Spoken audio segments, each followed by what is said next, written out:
This is Crunchbase Daily. Let's start with recent investments. Tokopedia operates a marketplace that allows small retailers and large brands to sell to consumers in Indonesia.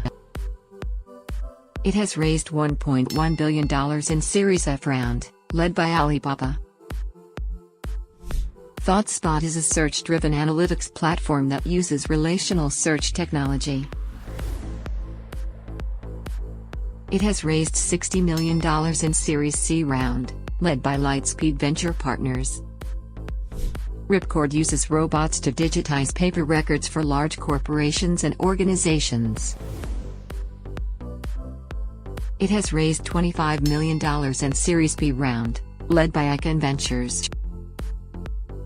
Here are some recent acquisitions.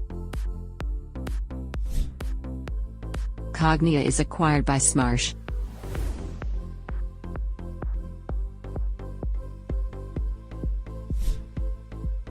Mayo Clinic Health Solutions is acquired by Medica.